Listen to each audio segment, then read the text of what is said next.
nggak pernah mendalami hal-hal ya, ini kan yang kayak gitu ya. Jadi gue nggak tahu beliau siapa gitu. Cuman yang gue lihat auranya tuh memang aura positif. aura positif. Jadi gue tuh nggak ngerasa merinding gitu, nggak ngerasa takut juga. Gitu.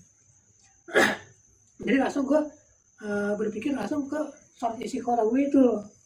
Oh jangan-jangan ini jawaban dari sholat tadi. Sholat gue itu karena jadi gue minta petunjuk kan. Jadi jangan-jangan ini petunjuk gitu kan. Karena dia sempat ngomong kalau Allah nggak mengizinkan kamu untuk sampai ke puncak, bagaimana kan? Ya kan gue jawab, gue pasrah gitu kan. Akhirnya setelah beliau ngomong begitu setelah gue ingat gue bisa gitu loh. Setelah gue paham kalau itu mungkin petunjuk buat gue gitu kan, ya gue hari malam itu juga gue langsung turun. Gue nggak tidur sama sekali nih. Nggak tidur. Emang dulu gue kuat ya, beneran gue dulu kuat. Sampai sekarang pun gue masih kuat lah, 2 hari nggak tidur masih kuat. Dulu bisa sampai 3 hari gue nggak tidur masih kuat. Kalau sekarang ya 2 hari masih kuat, tapi lebih dari itu udah tepar. Dulu gue kuat 3 hari nggak tidur itu gue masih kuat dulu. Tanpa obat-obatan ya, tanpa macam-macam ya. Gue emang dulu matanya kuat melek.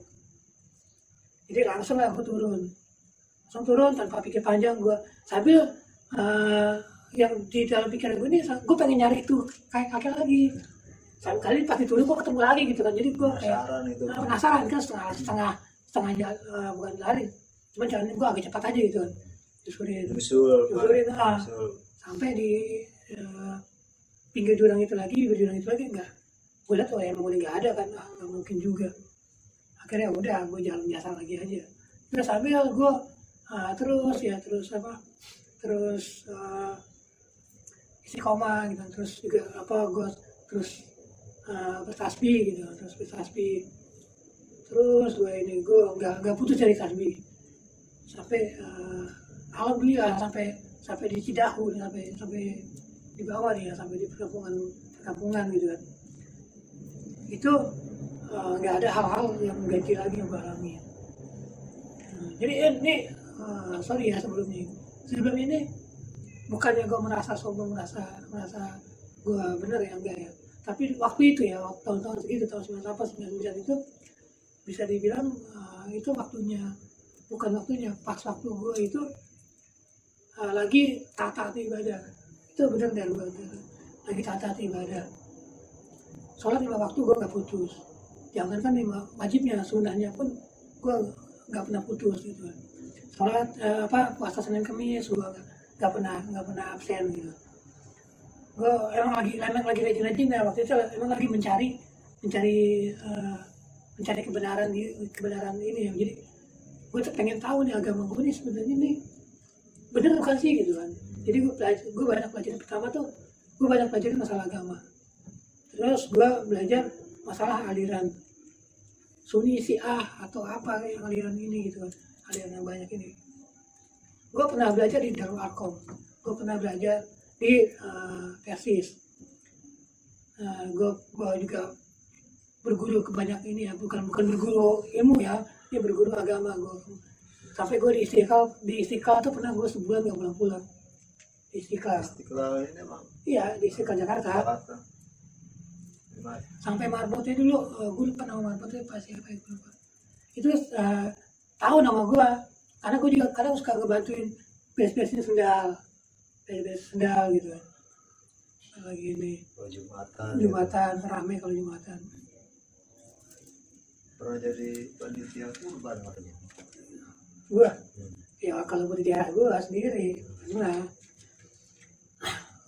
Ya waktu itu emang gue lagi giat-giatnya belajar agama. Waktu itu gue lagi menggali apa ya, jati diri juga gitu. Gue juga sempat gue sempat ngerasa doa gue tuh selalu dijabah gitu. Bukan selalu dijabah, setiap gue doa ya alhamdulillah dijabah. Kalau setiap doa alhamdulillah dijabah. Jadi makanya waktu itu gue berani dengan hal kayak gitu tuh, gue berani, maksudnya nggak ada takut sama sekali gitu. Orang bilang kayak salah, siang aja bisa nyasar gitu kan. Ini udah malam sendiri gitu. Dan gue emang Gokil tuh bang. bukan yang oke, kalau gue emang masih dulu emang yang gue bilang itu gue lagi taat-taatnya ibadah gitu kan. Jadi waktu itu emang gue semua itu semua yang gue lakukan itu kan apa ya, gue kayak misalkan pas waktu gue dalam keputusan yang sulit nih, mau lanjut atau enggak gitu kan, gue sholat istiqomah langsung gue minta petunjuk sama Allah gitu. Langsung diberi petunjuk. Langsung alhamdulillah diberi petunjuk. Bapak Kayak kakek itu ya. Gue nggak tahu beliau siapa gitu kan, gue nggak dan gue juga nggak mau punya pikiran yang lain-lain, misalkan entah dia kodam, dia apa malaikat, apa jin Islam, gue nggak mau berikan ke situ. Cuman yang gue ketemuin itu kayak kakek bersorban gitu kan, memakai baju muslim gitu kan, kayak apa sih, kayak gamis putih, terus ditimpa pakai rompi warna putih juga. Itu yang gue ingat. Dan dia bawa tongkat. Bawa tongkatnya itu gue nggak lihat persis tongkatnya kayak gimana, cuma gue ingat tongkatnya aja, bawa tongkat aja. Jadi gue tuh bener-bener nggak cerita ke orang-orang. Gue pas di bawah di Cidahu, gue ada warung masih buka kan, gue mampir dulu ke warung, ngopi dulu sambil nunggu pagi gitu, dan pagi langsung pulang. Gue nggak cerita ke orang cuma nanya gitu kan, habis naik itu ke Salak kan, iya Pak, gue bilang gitu kan, ini baru turun, teman-temannya mana, saya sendiri Pak, gue bilang gitu. Tapi saya nggak nyampe puncak, tadi langsung turun lagi, gue bilang gitu kan. Ada apa kan, emang kenapa? Enggak ada apa-apa, cuman saya udah nggak kuat, gue bilang aja gitu kan, saya udah nggak kuat kan. Ya udah, gue cuman itu aja. Habis itu pagi banget ya, sekitar jam 6-an udah ada angkot gitu kan, gue balik ke stasiun. Enggak jam 6 itu, nggak salah, gue lupa jam berapa itu ya, jam setengah 6-an, nggak salah, jam setengah 6-an gue langsung ke stasiun. Di stasiun gue nungguin kereta, ternyata lama dia belum datang itu kalau nggak salah sekitar jam 9 kalau nggak salah, jam 9 apa setengah 10, gue lupa ya, sekitar jam 9-an lah kalau nggak salah keretanya. Ya gue jadi sempat duduk dulu di stasiun itu ya, duduk sempat tidur juga gue akhirnya. Tidur di situ sendirian. Ya gue banyak lah ditanya orang ya, banyak ditanya orang, habis dari mana, sama siapa, sendirian. Ya gue itu ya gue jawab biasa aja lah gitu. Gue nggak mau ngomongin ke akhir juga gitu. Jadi itulah yang gue alamin gitu. Ini yang benar-benar gue merasa ngerasa gue tuh terbantukannya karena waktu itu gue masih rajin ibadah gitu. Jadi gue masih, mungkin ya gue nggak tahu juga kalau misalkan gue maksain naik waktu itu, maksain ke puncak ya, entah ada apa di puncak. Yang kita tahu di puncak salah satu itu kan ada makam. Itu ada makam. Kalau gue ngecamp itu lebih paham mungkin ya, gue nggak tahu juga kan. Ya cuman nggak tahu gue makam siapa. Gue nggak pernah mau tahu sih gitu kan.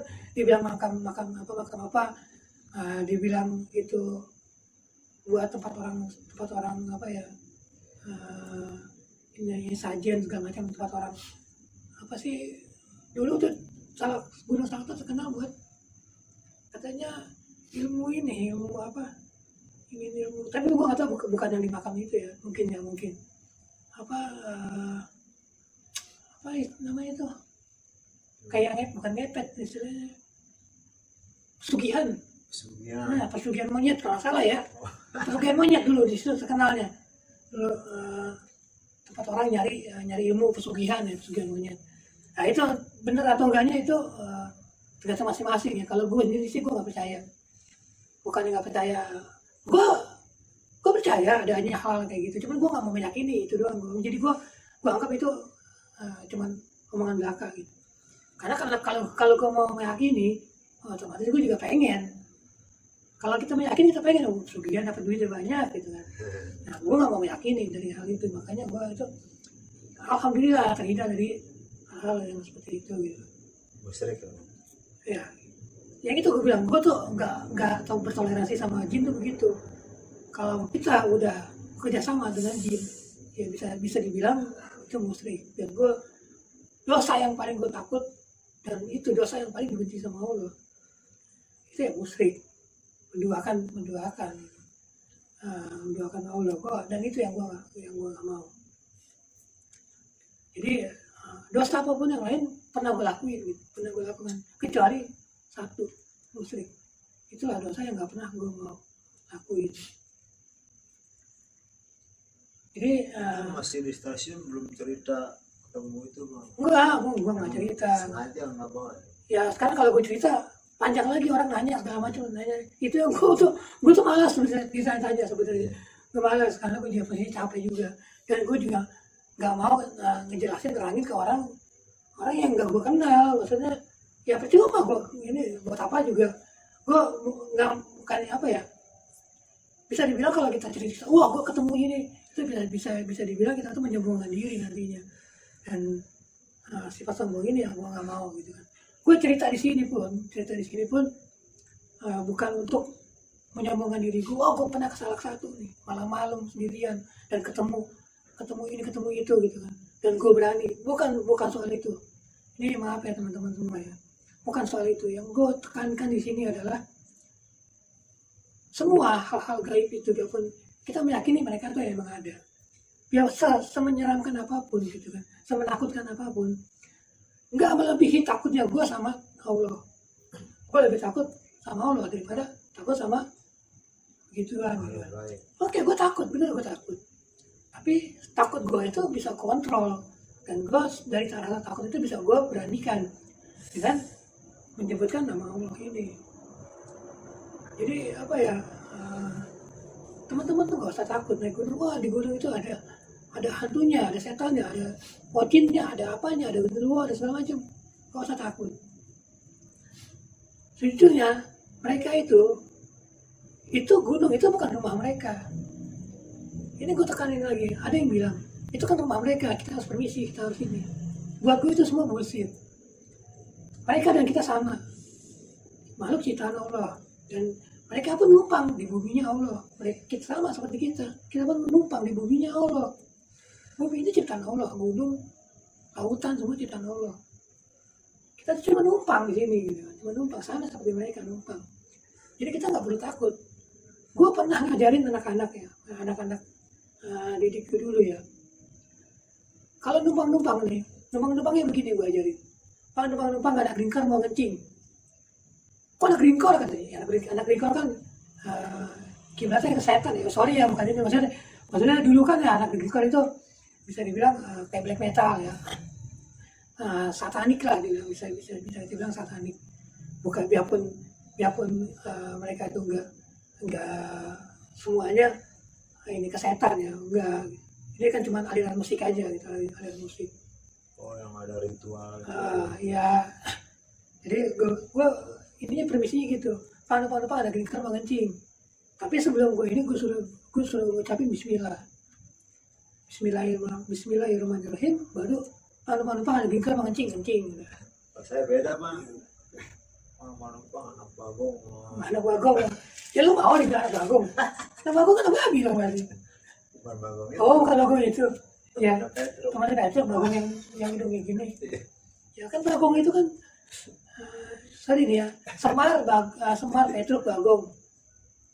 Itu bisa dibilang makhluk rekayasa Sunan Kalijaga. Itu waktu itu zamannya Sunan Kalijaga. Ini sorry jadi ceritanya jadi melenceng gitu. Jadi melebar. Cuman gue ini sejarahnya aja. Jadi waktu itu kan wayang kulit itu berbentuk masih asli wajah orang. Sedangkan di Islam itu kan nggak boleh patung yang wajah orang atau binatang, itu nggak boleh. Jadi sama Sunan Kalijaga diplesetin lah mukanya, jadi seperti bukan orang, bukan binatang gitu kan. Jadi ya yang agak aneh, ya Petruk hidungnya panjang, montongnya ini gitu kan, jadi nggak begitu ini ya.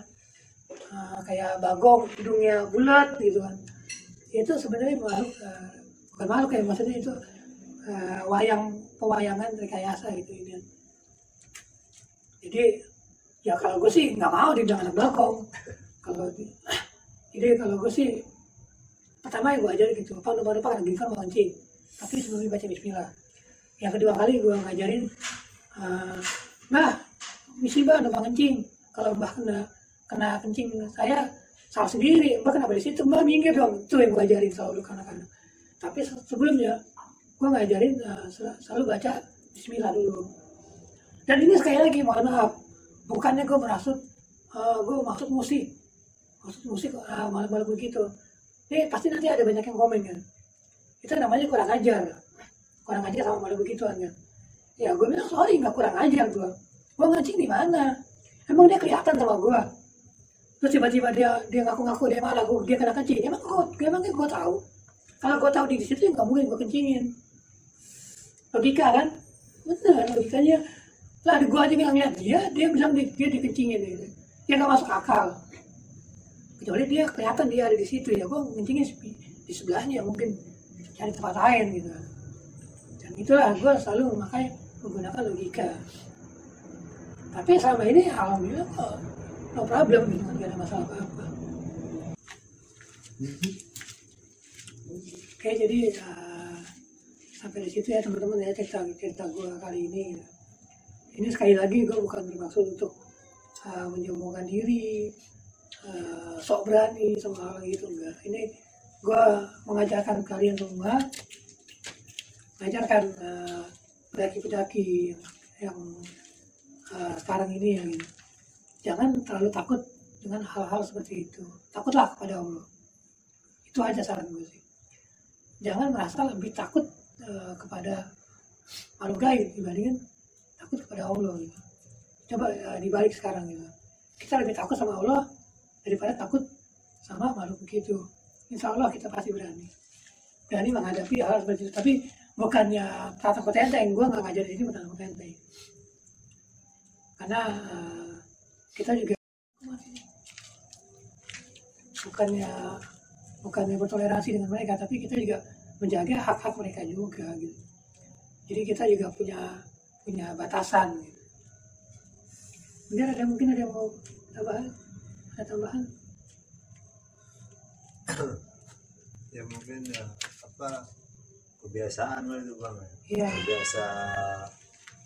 Kebiasaan seperti itu jadi terbiasa seperti itu. Sebenarnya sih ini kebiasaan pola pikir sih sebenarnya. Kalau gue tuh berpola pikir semua tuh menggunakan logika sih kalau gue gitu aja sih. Jadi gue tuh lebih ke hal yang logis daripada yang non logis gitu. Saya gue sempat seperti itu bang. Iya. Nah, sebenarnya ya gimana ya? Terbiasa juga begitu bang. Iya. Terbiasa begitu yang apa nih? Ikutin orang itu. Jadi sampai di sini dulu cerita gue.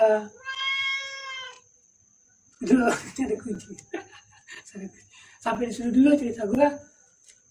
Gue Bang Jaku dulu diri. Saya Awan Putra. Wassalamualaikum warahmatullahi wabarakatuh.